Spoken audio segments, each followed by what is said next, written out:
reading to the bottom. There's a tree. Caroline, may we get an update on the train? Is the White House supportive of the... I'll answer that in a question, but go ahead. Supportive of the Pentagon's investigation into Mark Kelly, and what do you make of his response that it's just intimidation? The White House is supportive of the Department of War's investigation into Senator Mark Kelly, and I think what Senator Mark Kelly was actually trying to do was intimidate the 1.3 million active duty service members who are currently serving in our United States Armed Forces with that video that he and his Democrat colleagues put out. Senator Mark Kelly well knows the rules of the military and the respect that one must have for the chain of command, and that all lawful orders are presumed to be legal by our service members. You can't have a functioning military if there is disorder and chaos within the ranks, and that's what these Democrat members were encouraging. It's very clear, and not a single one of them, since they've been pressed by the media, and I'll give you guys credit for that, can point to a single illegal order that this administration has given down, because it does not exist. They knew what they were doing in this video, and Senator Mark Kelly and all of them should be held accountable for that. Caroline. No, because Lindsey Callaghan was legally appointed, and that's the administration's position. I know there was a judge who is clearly trying to shield Letitia James and James Comey from receiving accountability, and that's why they took this unprecedented action to throw away the indictments against these two individuals. But the Department of Justice will be appealing very soon, and it is our position that Lindsey Callaghan is extremely qualified for this position, but more importantly, was legally appointed to it. What was Steve? Reaction to those indictments being thrown out? On Ukraine. Is President Zelensky come to the United States this week? Are there a couple of, you mentioned on the Fox interview, a couple of points required on? Yeah. So there are no plans at this moment in time. As you know, things can change very quickly around here, so we'll keep you all apprised, but there's no meeting scheduled right now. As for where we are, I spoke with Secretary Rubio at length. I spoke with the president as well. Everybody inside feels optimistic about what happened and transpired yesterday in Geneva. Secretary Rubio, Special Envoy Witkoff, the whole team really worked through the points of that 28-point peace plan that the United States authored with input from both sides, the Russians and the Ukrainians, and ultimately the vast majority of these points have been agreed upon. The Ukrainians have worked on language with us together, and you heard that from their delegation directly yesterday. So we feel as though we're in a very good place. Of course, we have to make sure that all of these points are agreed to, and then of course we're going to have to make sure the other party in this war, the Russians, agree to them as well. But I think the president deserves a great deal of credit for the amount of energy and effort he's put into trying to bring these two sides to an end of this war. He wants to see this killing stop. As for any deadlines, he wants to see this end as soon as possible. Caroline, is the president more determined to go after Tish James and James Comey? Go ahead. Is the president more determined to go after Tish James and James Comey? Excuse me. I'm answering a question You from turned you. and looked at me. I'm sorry. I turned and looked at you because you're yelling. I will That's take a right. question That's what from we your do as colleague, reporters. and then I'll take your question Thank too. you. Okay? Go ahead.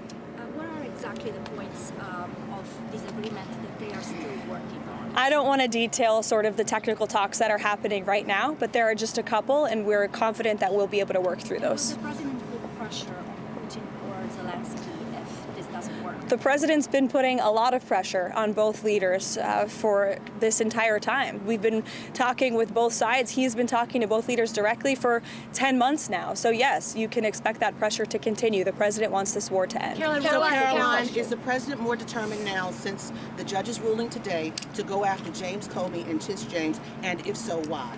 I wouldn't say he's going after them. I think the president is more determined than ever to see accountability in this country, yes, and to correct the wrongs of the weaponization of our justice system that we saw under the previous administration and Joe Biden. Are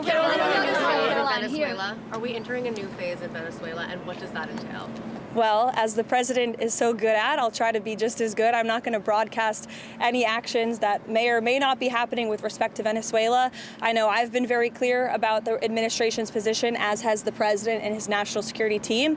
We view the Maduro regime as being illegitimate, and the president has been very satisfied with the successful strikes against narco-terrorists and foreign terrorists that are illegally trafficking drugs towards the United States of America. He's not going to tolerate that, and you can expect to see those strikes continue. Is there any meeting or Venezuela plan for this week?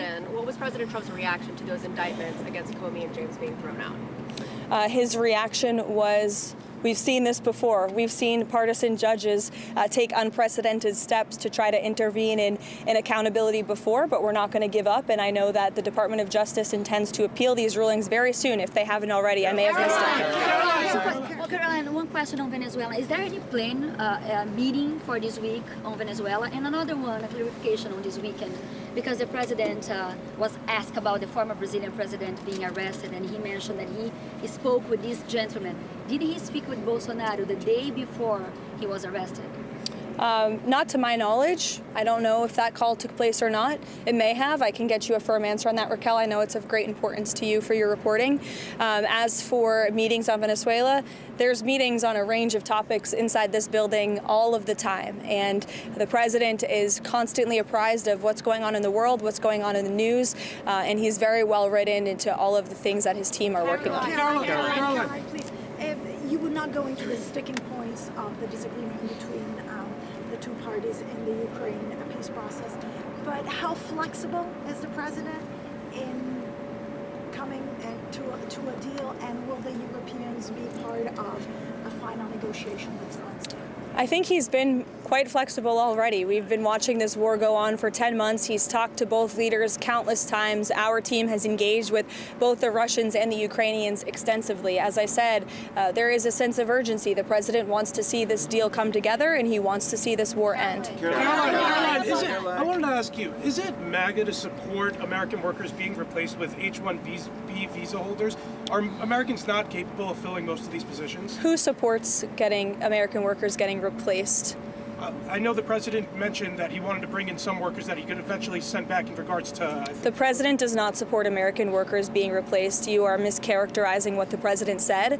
The president wants to see our American manufacturing industry be revitalized better than ever before. That's part of what he's doing with his effective use of tariffs and cutting good trade deals around the world. That's why he's recruited trillions and trillions of dollars in investments into our country. Those are creating good paying American jobs right here at home. As for the H-1B visa issue, the president has a very nuanced and common sense opinion on this issue. He wants to see if foreign companies are investing trillions of dollars in the United States of America, and they're bringing foreign workers with them to create very niche things like batteries. He wants to see that at the beginning to get those manufacturing facilities and those factories up and running. But ultimately, the president always wants to see American workers in those jobs. And he's told these foreign companies that are investing here, you better be hiring my people if you're going to be doing business in the United States. So there's been a lot of misunderstanding of the president's position.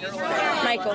Caroline, is President Trump asking for Xi Jinping's help in putting pressure on Putin to help end the war in Ukraine? I won't get into the details of the conversation this morning other than what the president put out on Truth Social. He put out his own readout of that, and I will leave it to that. But I did speak with him about the call. It lasted about an hour, and it was a very positive call. The focus of the call was really Russia-Ukraine did come up, but the focus was mainly on the trade deal that we are working on with China and those relations and how they are moving in a positive direction. The president also addressed our farmers, and we are pleased with what we've seen from the Chinese, and they feel the same way. And the president and President Xi discussed continuing to stay in correspondence following their very productive meeting in South Korea. Questions on Ukraine. Does the progress that you just laid out change the Thanksgiving Day deadline for Ukraine to come to an agreement, or does the president still want something more definitive by Thursday? And then on the Comey and James case, does the president still have confidence in Lindsey Elliott? Absolutely, he does, to your second question. As for your first question, with respect to the deadline, the president wants to see this deal come together as quickly as possible, and he trusts that his team is doing everything they can to get it over the finish line. Caroline, does the president support Israel's elimination of Hezbollah chief of staff Ali Tabtai yesterday, and is he in favor of Israel blocking Hezbollah from growing again? I haven't spoken to the president about that strike specifically, but of course the president supports Israel's right to defend itself and to take out any terrorist threats in the region. Jake? Caroline, if the president does announce a proposal to cut healthcare costs, will that include the extension of the Obamacare subsidies? I know there's been a lot of reporting on this from yourself as well, Jake, over the last few days. I will tell you that healthcare is a topic of discussion that's happening very frequently and robustly inside the West Wing right now. The president's very much involved in these talks, and he's very focused on unveiling a healthcare proposal that will fix the system and will bring down costs for consumers. As for the details of those discussions, I'll let the president speak for himself. As you all know, sometimes you report things and then President Trump comes out with an announcement, and those things are not always true from what you hear from sources inside the building. So I'll let the president speak for himself. Sure, go ahead, Kara. He quote President Trump. He said he still believes he's a fascist and a despot after they had such a great meeting. Any comment from the White House on that? I think talk is cheap, and I think that the president is going to judge Mamdani by his actions that he takes to New York. The meeting was positive, as you heard from the president last week, and I think the fact that the president is willing to meet with somebody who said those types of things about him shows that he really is interested in being a president for all Americans, regardless of where they live or who their leader is. He wants what's best for New York. He loves New York City. He helped build the skyline. He spent his whole life there, and so he really wants to see New York do well. And so that's how that meeting played last week. Caroline. John. Thanks a lot, Caroline. There are a few Republican senators who are critical of the 28-point police plan, including Senator Rounds, Senator Graham, Senator McConnell. What do you say to those senators who say that this is giving too much away to Russia? And has Russia made any concessions as it relates to a possible peace deal concerning ending the war in Ukraine? I would point any critics to the words of the Ukrainians yesterday, in which they said that they feel very positive about this plan. They've been very involved. They have had direct input on the language of this plan, and that we are in direct communication and correspondence with them. Any idea, let me just finish with this, the idea that the United States of America is not engaging with both sides equally in this war to bring it to an end is a complete and total fallacy.